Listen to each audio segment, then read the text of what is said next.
বলতেছে আমি যদি মামলা প্রত্যাখ্যান না করি আমাকে ক্রস ফায়ার দিবে, যে কোনো সময় রাস্তাঘাটে আমি বের হইলে আমাকে ক্রস ফায়ার করবে। কিন্তু আমার অপরাধ কি? আমার একটা ছোট বাচ্চা, 3 মাসের বাচ্চা আমার গর্ভে ছিল, ওটাকে কেন মারলো? আমি কি অপরাধ করলাম? আমার বাচ্চা কি অপরাধ করলো? আমার বাচ্চাটা তো কোনো অপরাধ করে নাই। 3টা মাস আমি কষ্ট করে আমার সন্তানকে আমি একা গর্ভে ধারণ করছি। এক পর্যায়ে আমার যৌনাঙ্গ দিয়ে রক্ত আসে। রক্ত আসার পরে আমি ওদেরকে অনেক আকুতি মিনতি করি। ওসি আরিফের আমি পায়ে পর্যন্ত ধরি, কিন্তু ওসি আরিফ আমাকে চিকিৎসা না দিয়ে 2 দিন পরে আমাকে আদালতে প্রেরণ করে একটা মিথ্যা মামলা দিয়ে। মিথ্যা মামলা দেওয়ার এক পর্যায়ে আদালতে আমি দাঁড়ানোর সাথে সাথে জজ সাহেব আমাকে দেখে, অসুস্থতা দেখে আমাকে জামিন দেন। জামিনের পরে আমি বাসায় এসে আমাকে তাড়াতাড়ি হসপিটালে নিয়ে যায়, আমাকে চিকিৎসা করে। চিকিৎসার এক পর্যায়ে ডাক্তার বলে যে আমার বাচ্চাটি আমার গর্ভে মারা গেছে। 5 তারিখ রাত 3:30 দিকে হঠাৎ করে আমার দরজা বাড়ি দেয়। দরজা বাড়ি দেওয়ার এক পর্যায়ে আমি যেহেতু অন্তঃসত্ত্বা, আমার আসতে একটু সময় লাগছে। আমি দরজা খুলতে আসি, দরজা খুলতে আসায় দূরবীন দিয়ে আমি হঠাৎ করে শিশু সন্ত্রাসী জাবেদকে দেখছি।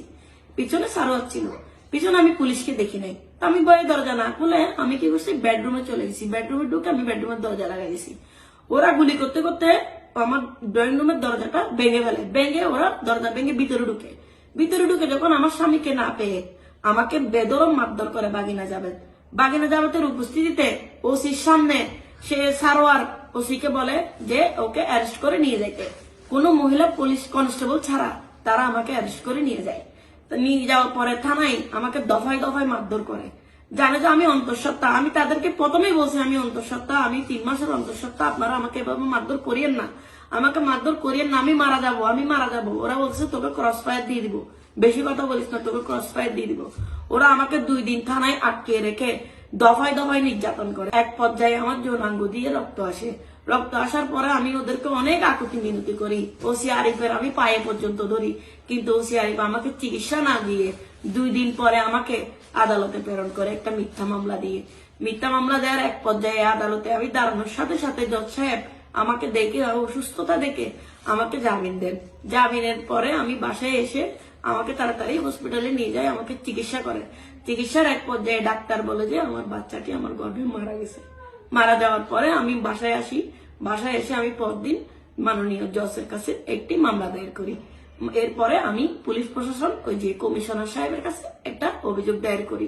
অভিযোগ দায়ের করার একদিন পর থেকে ওসি আরিফ এবং জগদীশ আমার দুলাভাই, আমার বাবা আমার ঘরে গিয়ে গিয়ে আমার ফ্যামিলিকে হুমকি দামকি দিচ্ছে। বলতেছে আমি যদি মামলা প্রত্যাখ্যান না করি আমাকে ক্রস ফায়ার দিবে, যে কোনো সময় রাস্তাঘাটে আমি বের হইলে আমাকে ক্রস ফায়ার করবে। কিন্তু আমার অপরাধ কি?